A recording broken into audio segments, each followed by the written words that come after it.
Hello, welcome to this video, and on this video I'm going to be going through the Why 6? Because I'm going to be doing it by the decade. So we're going to decide what's the greatest album from the 1960s, and the greatest album from the 1970s, the greatest album from the 1980s, the greatest album from the 1990s, the greatest album from the 2000s, and then the greatest album from the 2010s up until the 2020. And we won't deal with this current decade because A, it's rubbish, and B, it's not over yet. And we will come up with 6 albums. And these 6 albums will not only represent 6 of the greatest albums ever made in the history of progressive rock, but will also be much more even and fair because we will be spanning the whole lot. And it means I've had to sit down and have a think, what's the greatest album from these more newer decades, right? So I'm about to start to do that, but before I do that, I'm going to do something that other YouTubers do, and they usually cut this in. So what I'm going to do is I'm going to change camera position very quick, so it feels like I've cut it in for you. So here's a quick interruption. Hi there. If you watch this channel and you enjoy my content, then, well, you know, you might find you haven't subscribed, have you? If you have subscribed, I'm not talking to you. But you ones who haven't subscribed, bloody subscribe, you little bloody stealers of my content with no putting anything back in the pot. Sorry for that little break there. Oh, my God. I'm going to do that on every single video.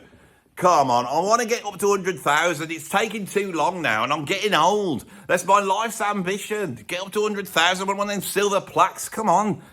I mean, it's like, I'd love to come up like proper YouTubers and go, only 40% of the people who regularly watch this channel have subscribed. But I don't even know what the numbers are. Because I'm not that well organised. You've got to understand, I'm not an organised person. I'm a rock drummer. You've got to understand this is what you get. So I'm just going to say that anyway. 40%, I don't even know what the figure is. 40% of you, they're the only ones who've subscribed to this channel. The other 60% haven't bothered. I'm doing it again now, and I haven't got a different camera angle, which is what you're supposed to have, like everybody else. I can't do this YouTubing like everyone. It's too bloody hard. Takes too much time. I'm going to have a drink now. Someone had a go at me for bloody eating and drinking on my channel. What they expect?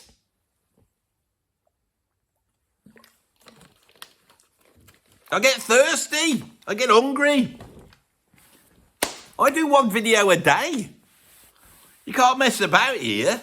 I didn't even go to the toilet. Right, so we're going to have 6 albums. We're going to start in the 1960s when prog's first invented. So what album am I going to have? Right, and I'm so happy to put it on this list because I don't normally put it on best of lists and everyone gets really annoyed. Of course, it has to be from the 1960s. What album am I going to pick? Days of Future Past by the Moody Blues, of course. No, it's not going to be that one. Not going to be that one. Could be. But I'd get on your nerves, prog fans, wouldn't I, if that was the one from the 60s. What about the debut Pink Floyd album? Whose name escapes me for now. That one. You see, I do know the name of it. I'm just having a senior moment. It happens all the time now. It's getting worse. Or any of the Pink Floyd albums that they made in the 1960s. Like More. See, I can come up with that one. You can't have that. What about Jethro Tull? Stand Up. That's 69. Could have that one. There's loads of choices, really. What about the nice albums? Not the nice albums, that's like they're nice albums. I'm about the nice albums that's Keith Emerson's band. You know, there's a whole host of them, but of course, we know which one it has to be. Electric Ladyland by Jimi Hendrix. That's not a progressive rock album. It bloody is a double album of some of the most insane stuff. It is like orchestrated stuff, psychedelic stuff, great long solo, first fusion album as well. Just ignore Jimmy. We always ignore Jimmy when it comes to progressive rock. But he was progressive rock albums. But we know it's not any of these. Who is it? You've wasted 4 minutes and you know it. If you know it is... this is for real now. I'm not winding you up. Right? When I say the name of this album, I promise you, I am not winding you up when I say it's the debut Yes album. Oh, it can't be that one. It hasn't even got Steve Howe and Rick Wakeman on it. It's bloody rubbish. All singing and harmonies and rubbish. It's rubbish. Yes, didn't get it into gear till about 1971. All right, then. Genesis to Revelation. No, you can't have that Jonathan King one. He was a bit dodgy, wasn't he? He was produced by Jonathan. We don't even want to mention that, do we? I believe that Jonathan King is still getting royalties now from that album. He's benefiting from the prog legacy, and he's able to live in relative comfort after being a bit dodgy because of prog. No one mentions this, right? And I'm mentioning it right now. And why? Because Genesis fans are anal retentive, and they all get to a certain point where they have to buy all the albums, and then they have to go and buy Genesis to Revelation. They never listen to it. They don't like it. I mean, the real hardcore ones will go, they quite like it. Peter Gabriel's vocals always very good. And that's the thing. But they don't want to realise that they're supporting a dodgy British 70s DJ type. There's a whole bunch of them, isn't there? A whole bunch of them. Jonathan King's one of them, right? But that's not what's going to represent the 60s. I'm padding this one out because I don't really want to talk about this album, because what can I say, truthfully, about In the Court of the Crimson King by King Crimson? It is the defining album of the 1960s prog, because it is the defining album for prog, isn't it? And it's got a little bit of a masterpiece, but I say little bit because I've always never been a big fan of it. I love In the Court of the Crimson King. That's beautiful, the big mellotron epic. And the 21st Century Schizoid Man could well be the greatest progressive rock track ever made. They nailed prog on that first thing, and proto metal, and jazz rock fusion. They're doing everything on that first track. And the other tracks are okay, but they do meander in a few places. There's a few jazzy noodlings, and there's a bit too much floweriness, and there's a bit too much like Van de Graaff generator never getting out of first gear, all that type of stuff.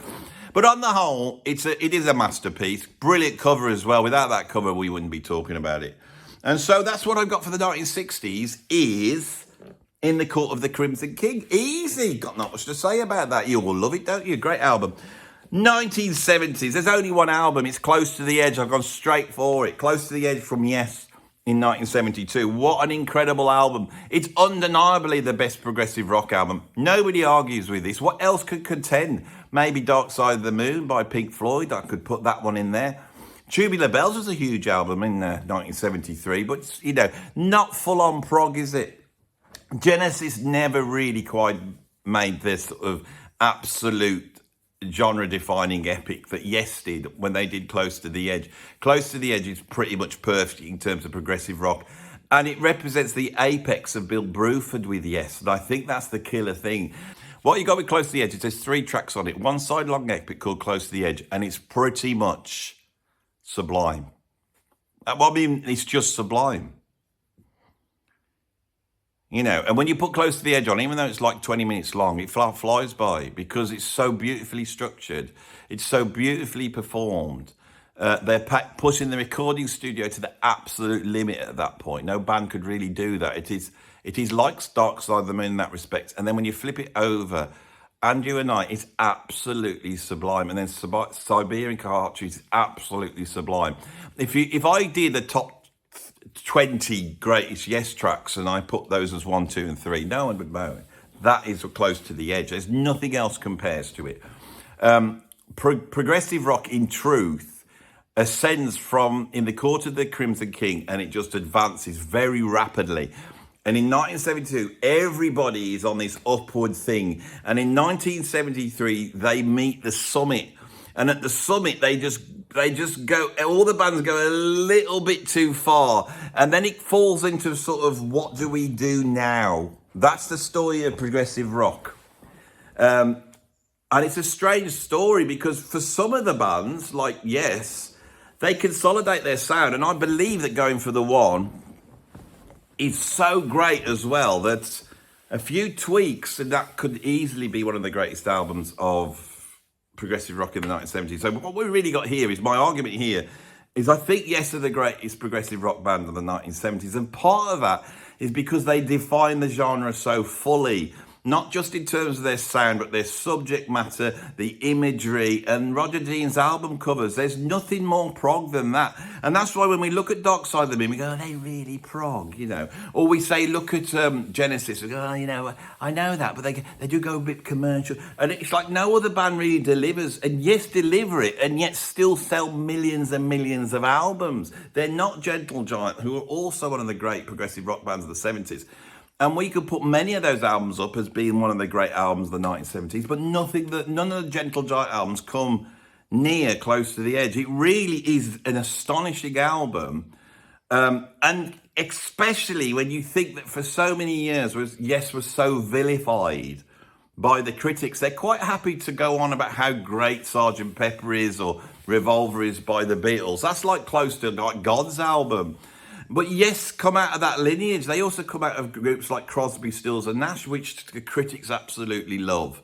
Right, they also got little bits of jazz in there. They got little bits of Sibelius classical music.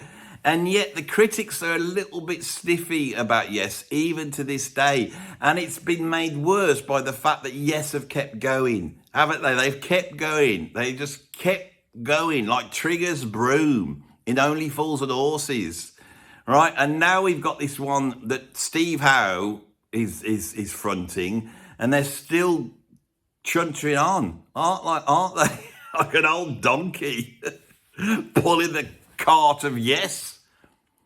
And John Anderson, who is Yes, that's basically the truth. John Anderson's Yes. He's still there bouncing around at 80 years old, making albums like True. And basically, that's the spirit of Yes. It's still there. But when they're all gone, when John Anderson's gone, God forbid, hopefully, he's going to live forever. Because only little people live longer than big people. So John Anderson's going to live for bloody ever. Of course he is. He's so full of positivity and light. There's no way. And when he dies, it'll be like Yoda dying, won't it? When John Anderson dies, he'll just be chatting away, cracking some jokes, and they'll just fade away, won't he? And we'll go, where's John Anderson gone? Just his clothes are left. That's what's going to happen to John Anderson. But when that does happen, the spirit of Yes will still be there, won't it? It will still be there because it is a spirit, isn't it? It's not about virtuosity. We don't really care about the cleverness. We care about being swept away from this wonderful netherworld. That's a little bit like Narnia. It's a little bit like the icy kingdoms of a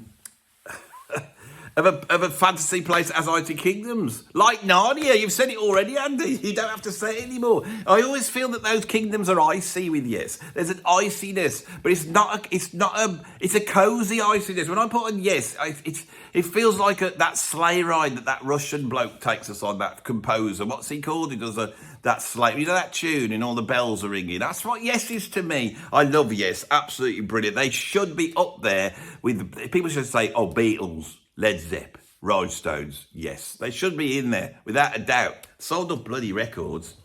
Right, so that's what I got for the 1970s, is Close to the Edge by Yes, 1972. What have I got for the 1980s, right? What have I got?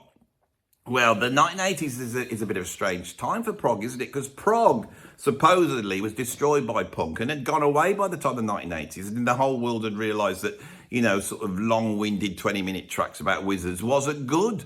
That's what the world decided, and they're totally wrong because they are good, and I don't care what anyone says. But they thought like all snappy pop music was really good because of punk. But the truth is if you listen to 80s pop music, if you go listen, you know, to ABC or Frankie Goes to Hollywood or Depeche Mode or Visage or Yazoo, any of these, they're all dripping with progressive rock. There's no punk in there. It's progressive rock. If you take progressive rock and then pare it down to pop music, you get 80s pop music. In the same way as if you take jazz rock and pare that down, you get American pop music like Michael Jackson. This is the legacy of it. And that's why when you talk to people like Vince Thingy from Depeche Mode and the other band he had later on after that, which had that Andy Bell on, but what they call Erasure, right? You know, what's his favourite band? Genesis. You know, and then you get bands of the 80s like Tears for Fears and Talk, and you know they're prog fans. All the 80s musicians are prog fans. Nick Kershaw, it's all prog. And so where's the place for prog? Well, certain bands like Genesis, yes, they found a way through it. Kate Bush comes steaming in. She's full on prog. The 80s is full of prog, but it's sort of hidden from view. Right? And then in that melange, you have neo-prog emerge, and you get like Marillion and then IQ and all that sort of stuff. It would be very easy for me to pick on something. I could have said Hounds of Love, for example. Say Hounds of Love is the greatest. That would be a great statement by me, wouldn't it, to do that, you know? Or maybe Before and After Science by Brian Eno and David Byrne, which was made in 1980, just about in the 90s. I could say that, couldn't I? Or one of the Rush albums, maybe Moving Pictures, and that was my initial choice. And then I realised that undoubtedly, the greatest progressive rock album was made early on in 1981, and it was made by King Crimson, and it's called Discipline. Now, there's a band out there at the moment that have just been touring called Beat, and Robert Fripp's not on guitar, but it's basically the Discipline King Crimson lineup, but with Steve Vai replacing Fripp, and with Danny Carey from Tool replacing Bill Bruford, but with Ballou and Tony Levin. And this has been just knocking everybody out. And we're all watching the videos of it, and we're listening to it, and Discipline is full-on prog. And all of you are happy with that choice. No one's going, oh, that's not prog. They're all saying it's prog, but it's completely unlike the progressive rock of the 70s, isn't it? And I feel that Rush a little bit defined 80s prog with Moving Pictures, but we can still say there's some epics on there, some on-time signatures. But Discipline, like King Crimson, basically explores a line of prog that has ended up with bands like Porcupine Tree and Stephen Wilson being mainstream prog now. It has its roots in Japan, that band, not the country, and King Crimson Discipline, without a doubt. You know, there is an aspect of Talking Heads, there's an aspect of new wave music in modern progressive rock. Discipline's the defining one. It's full on prog, without a doubt. And that's what I've got from 1981. For the 1980s, I've got Discipline. I think that's a good choice. I'm really happy with these choices. Now we move to the 1990s. Now, prog, you could see after that little neo-prog injection, and then you get the prog metal injection that comes in the later 80s, and you end up with bands like Dream Theater, that it would be very easy to go, well, there's not much going on in the 80s except for Dream Theater. So I could have picked a Dream Theater album. There's no way I was going to do that. Then you got bands like Echo Lid, and you sort of get the emergence of nostalgia prog, you know, bands that sound like 70s prog bands. And if you think of a band like IQ start off with this sort of punky, fast, hyper version of 70s progressive rock with a punk edge, and they're all dressed in like, you know, the studded belts and the sort of Phil Oakey haircuts. When you go and look at IQ in the 1980s, they've got all that going on. They sign a deal. They go towards this sort of now commercial prog, which is sort of could be personified by bands like It Bites, I suppose. And then in 91, they reconvene and they come back and they go back to the proper prog roots with their band, their album Ever. And I was going to put Ever on the list by IQ, but I thought I can't listen because I don't even decide what I'm going to have for the next decade. We'll talk about that when we get there. You'll see what I mean there. But I couldn't put IQ in because I used to play drums. And so I really had to thought. I thought we need something that's forward thinking. We need something that we haven't heard before. We need something that represents a whole bunch of things, that represents progressive metal, but also represents the true heart of prog, which is the English aesthetic. And there's only one album I can think of that truly represents it. There's only one album. There's only one band, isn't there? What's Andy doing? He's getting undressed? Ba ba ba ba. Sing to God from 1995 by Cardiacs, the greatest progressive rock band of the last 40 years, most likely, and the greatest progressive rock album of the 1990s. Without a doubt, it's Sing to God, the dense, multi-layered, double album epic. And this t-shirt was given to me. I didn't buy this. This was given to me by the great Shane Embry of Napalm Death. I'm getting a little bit cold now. I thought I had a zip-up top. I haven't. Right, so Shane Embry gave me that because he's a huge Cardiacs fan. Blur, they're huge Cardiacs fans. If you don't know Cardiacs, and you're going to have to take a deep breath if you haven't heard them before, because this is not easy. This is not easy at all. But once you get the bug, you can't stop. There's no band like them. All right. Now, Shane Embry, I'm going to let you into a little secret now. I hope I can admit this and say this, and I might be talking out of turn, but I don't care what they're going to do. Cardiac's Army going to come and get me. There's this album LSD. It's like a mythical album. You know, does it exist even? And it's basically an album that was not finished by Cardiacs, and it's got Tim Smith on it. It's got the whole works. It's a proper Cardiacs album. It's never been finished. Shane called me up last year and he said, could I do some vocals in your studio? And he came over and he did some vocals. He didn't play the bass. And I reckon it could well be for this new Cardiacs album. It's coming. And if it does come out, I'm going to be very proud to say I was at one of the sessions, at least only for one of the backing vocals that Shane did, but I was there and I'm very proud to be there. And they went out and did some dates last year. They got bigger audiences than they ever had before. Are we heading, if this album comes out, are we heading for a Cardiacs renaissance? Well, if we are, I tell you, my channel's going to be 100% behind it. 100% behind it. I think. One last look. Whoa! 1990s, Cardiacs, Sing to God. Right, so what are we going to have for the 2000s? So I put Fear of a Blank Planet down to start off with. I wrote that one in. I thought, I don't want that one because of reasons when we get to the last decade. And I don't want that one. And also, it's a good album, but then I could put Deadwing in because I think Deadwing's got a quality that Fear of a Blank Planet. I don't want Porcupine, I don't want it. And then I thought, what else is there? There's bloody nothing else. Really. I mean, the prog fans will be going on about some obscure bloody nonsense. But there's nothing really. And so I stepped back objectively. And I thought, what is the greatest progressive rock album? And it just is obvious what's the greatest album of that decade. But the problem is, I'm on it. It's Million Town by Frost. I hate to say it.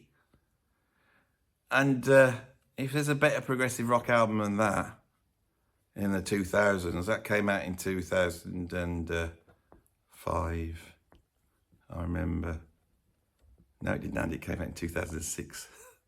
I recorded the drums for Million Town on March the 6th, 2006. Now, in truth, because they had to get that album out quick because the label wanted it out, not all my drums made it to the album, let us say. You know, so my creative input on that first album is basically the biggest thing that I contribute to that is my much younger good looks on the inner sleeve if you open it up because of the photograph. I'm on the photograph and I was without doubt the most handsome one in that band at that time and they needed it, I tell you. So I added that to it. Whether I added much on the drums, I don't know. But I think I was there in spirit. I did a lot more on the second album. A lot of that is me drumming on the second album. So I don't really feel any sort of creative. I know how brilliant that album is. When I heard the demo for Black Light Machine and Jem sent that up, at that instant, I knew Jem was an absolute genius and I knew I was going to be in that band, whatever. Now, I did an interview with Jem and John Mitchell about the new album, and the new album they've just done could well be in place to get this category for this decade. It's a monumental masterpiece in much the same way as Million Town. I've got nothing to do with that album.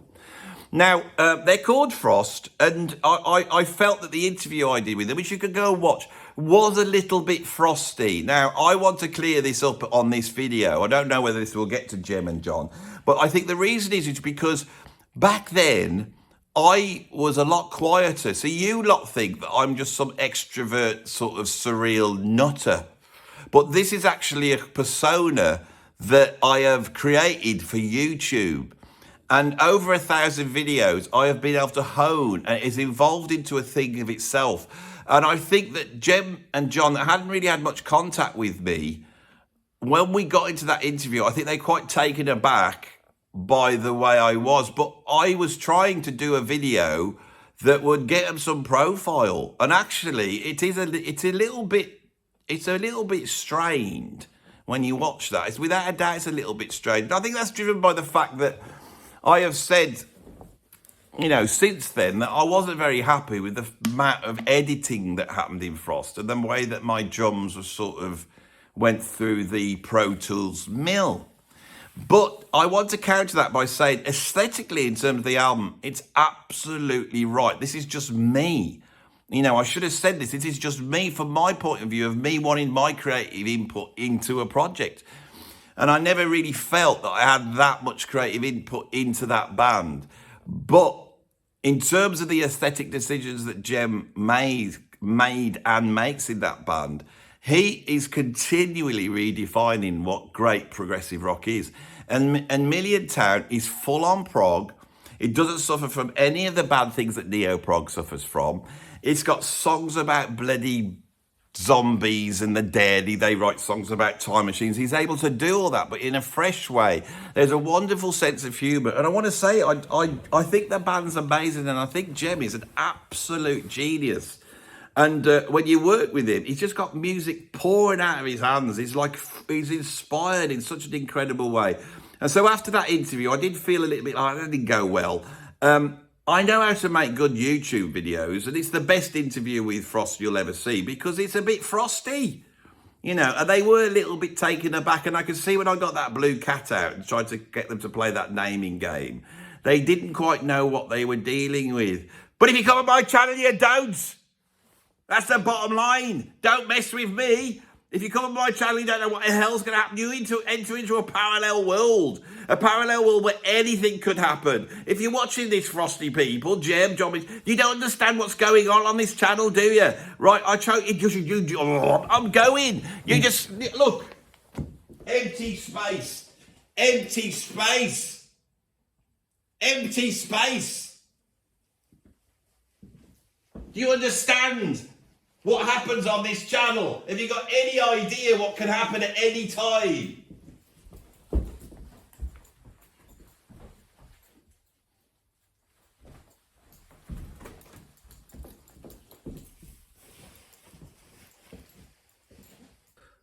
I do apologise for that absolutely ungentlemanly display there from myself. I apologise profusely. So I'm going to reset the mood a little bit with something a little bit different. So can you hear the note D? The note D? That's the note D. So can you all just sing the note D? Intone the note D now. We'll all sing the note D and just hold it, and I will try and reset the atmosphere and just get us into a much more and a less frantic place. So are you ready to do the note D, everybody? You're all going to do it, aren't you? So here we go.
So you have to ask yourself, why is it that when I come to talk about my own band, do I do that? And I'll tell you why I've done it.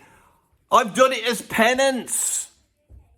Because here I am being boastful. Here I am saying I was involved. I've put my own album on there. Nobody, this is like YouTube, music YouTube you never see. Nobody would ever do this. I should have just put Deadwig on. It would be fine, but I didn't. I put Milliontown on.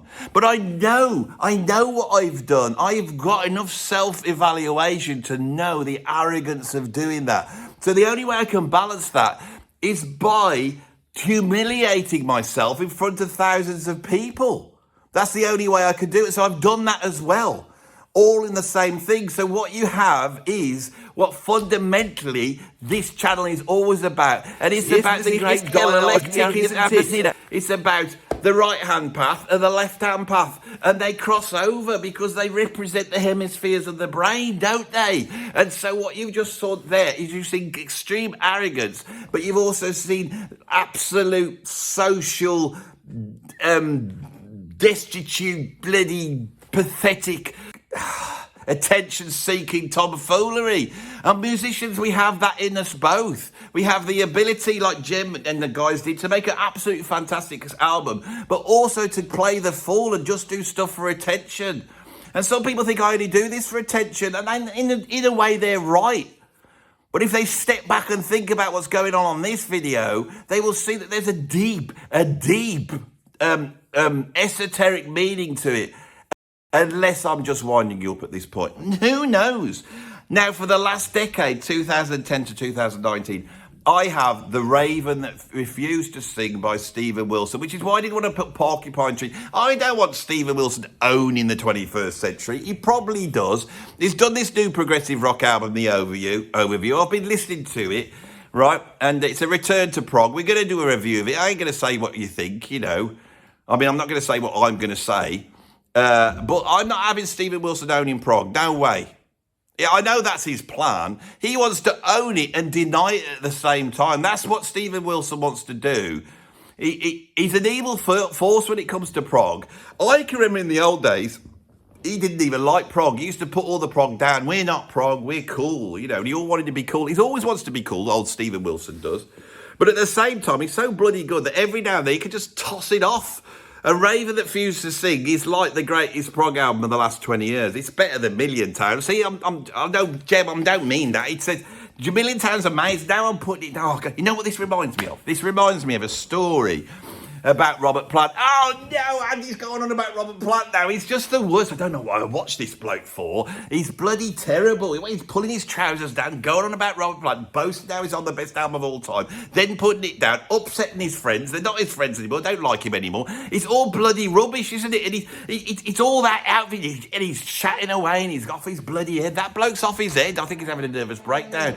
You right, Kevin? Are you online? Yeah, of course I am. I wouldn't be shouting like this if I wasn't online. I was getting right now. I do not want to disturb. Are you going to be... I'll be finished in a minute, Kevin. Okay. I'm glad you've stepped in because I was getting a bit out of control then. Oh, right. Yeah. You're not with Timmy Vegas, are you? No. I'll see you in 5. Oh, I'll come and see you in a bit, Kevin. Love you. That's my mentor, Kevin. He appears at the right time, a bit like that bloke in Mr. Ben, just when it's getting out of hand and he appears. Kevin Gammon's an absolute music legend.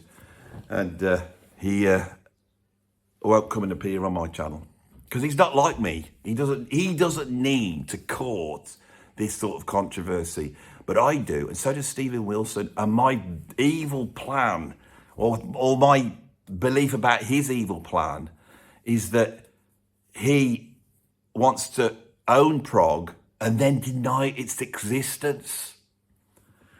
And this new album, The Overview, I don't want to say much about it, but it's full on prog. It's just like 2 great big long tracks. It's got a bloody film. It's about as prog you can get. And it's gone to like #1 in the charts or something like this. God, what's the guy doing? And he won't come on my channel. That's why I'm miffed, really. I think he's really good, really. But the reason I'm having a go at him and making up the fact that he's trying to destroy prog in an evil way to get all the prog fans that watch this go, that's true about Stephen Wilson. I thought he was good. I liked him up until that. But he does do that. He owns prog. He goes to #1 with prog, but he's not championing prog. He wants to be a pop star, doesn't he? You're too old to be a pop star, mate. You're too old. I'm too old to be we're all too old to be a pop star. We're too old to be anything. right? We shouldn't even be making music. I shouldn't even be making YouTube videos. I should have had a normal job, and I should be relaxing in the latter period of whatever I do. You know, I should be looking at my retirement and thinking about my garden. That's what I should be doing, this stupidness, pulling my trousers down to get attention. It's absolutely pathetic. The whole world's gone pathetic. It's all Stephen Wilson's fault. And why don't I like him? Because he won't come on my channel. As soon as he agrees to come on my channel, if there's one channel he should go, he goes on other people's channels, but if there's one channel he should go on, it's this channel here, right? When I was playing with Tim Bodis, he came to see us play. He didn't even come up and say hello. He scooted off before the end of it because he didn't want to talk to fans, right? Or he had to go home or something. I'm not putting the bloke down. I'm putting everybody in the prog world down here. Here I am. I'm boosting them up and putting them down at the same bloody time, aren't I? That's the truth. It's all gone wrong, this was. I don't even think this one could go out into the public, but it will. It will. Let's see what happens. Thing with me is, when I make a YouTube video, if you want to know what the deep meaning is, what I was on about, right? Is I've got a little platform here. Some prog fans watch this. Few people watch it. And it's nice. It makes me a bit of money so I can do this now. It's a great thing. I do really enjoy doing it.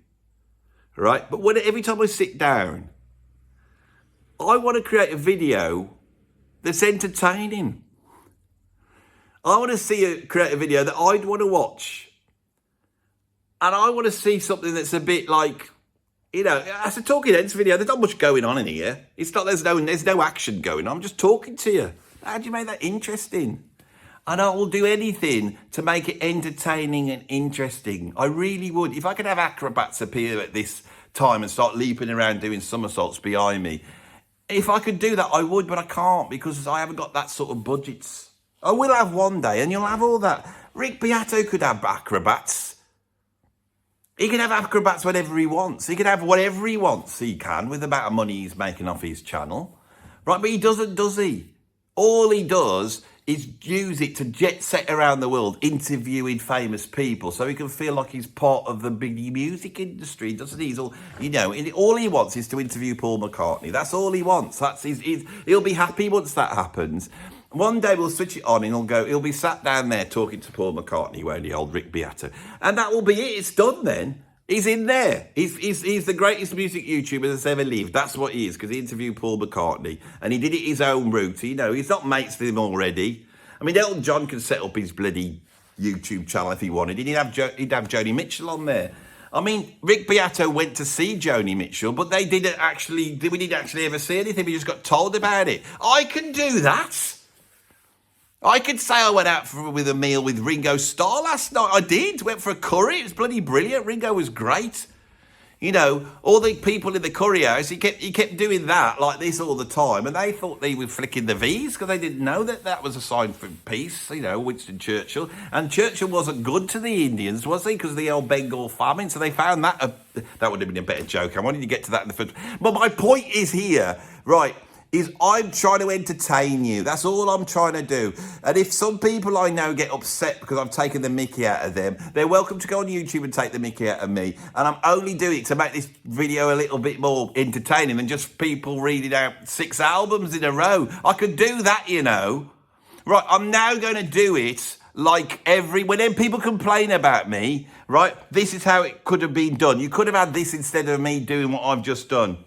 Hello, welcome to this video. Today I'm going to be going through the 6 greatest albums in progressive rock, but they will not be ranked in terms of just greatness. We're going to go decade by decade. So I will go to the 1960s and pick the greatest album, then 1970s, and I will go through them all, arriving at 2020. I won't be looking at 2020 to 2030 because that decade's not finished yet. So of course I must say this is only my opinion, and if I say something you don't like, please remember it's only my opinion, and put what you think is the best album in the decade. You're welcome to do that if you want to, because really it's all nice and it's just people's opinions, and opinions don't matter, do they? So at 1960s, I got In the Court of the Crimson King. It's where the King Crimson really invented progressive rock. And it's got that great album cover, hasn't it, with the bloke with the open mouth. And it's got the record 21st Century Schizoid Band on. And there's other facts I could tell you about it. Well, I'll move on to this album that's going to represent the 70s. For me, that's Close to the Edge. I think that comes up in every single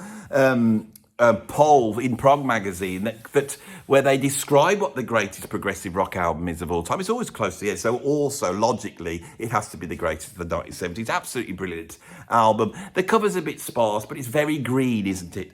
And some more facts about that. Let's move on to the 1980s. Now I'm going to be really contentious because I'm not going to pick a Dream Theater album. I'm going to pick Discipline by King Crimson. King Crimson reformed and made 3 albums in the 1980s. They made Discipline and then Beat and then 3 of a Perfect Pair. And there's other facts on Wikipedia about that as well, and I can read those out at a later date for you. Let's move on to the 2000s. No, the 1990s. Sorry, I did make a mistake. I'll edit that out.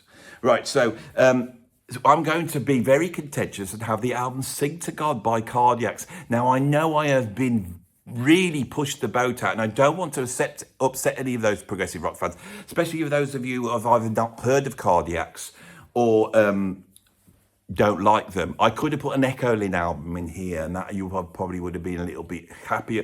Or maybe I'm really out, but I haven't. I've gone for Cardiacs. It's the sort of thing that the YouTuber Andy Edwards would do, just to get on your nerves, but I promise you I haven't done it for that reason. For the 2000s, I've produced the absolutely incredible album Million Town that came out in 2006 on the label Inside Out and featured almost like a super group of prog with Jem Godfrey, that before that had been a pop songwriter and actually written pop songs for pop bands. But also John Mitchell had played with Arena and a few other prog bands. The great and legendary John Jowett had played with IQ and Arena. And on drums, a drummer called Andy Edwards, who is one of the greatest drummers in progressive rock history, and brings in an absolute incredible drum performance, because I'm not musical enough to be able to spot the fact that those drums are programmed. And then representing the decade before last, I have Steven Wilson, who is the genius of progressive rock. And he made an album called The Raven That Refused to Sing, which featured Marco Miniman on drums, Theo Travis on saxophone, the great Nick Beggs from Kajagoogoo on bass, and Adam Holtzman, who had played with Miles Davis, is actually on Tutu, on keyboards. And there may be somebody else in there that I've forgotten, but I do apologise very much. And this is probably the greatest album that's ever been made by anybody in human history. And the reason why I say that, and don't bring out all the facts from Wikipedia, because I'm hoping Steven Wilson might be watching this, because he's still alive and there's a chance he might come on my channel, and that will boost my channel if I have Steven Wilson on, won't it? Because everyone loves Steven Wilson, because he's the greatest progressive rock artist in the world right now. So thank you for watching this video. If you would like to support me, please subscribe. And I have a PayPal tip jar down below. You can stick some money in there and you can do all that. And I would just like to say that please remember that everything I say on this is just my opinion, and music is entirely subjective. And if you like something I don't like, it doesn't mean you're an idiot. It just means you've got a different opinion. And we've all got different opinions, and they're just as good as each other, unless your opinion is that Nazism is good. Thanks for watching this video. I'll see you on the next one.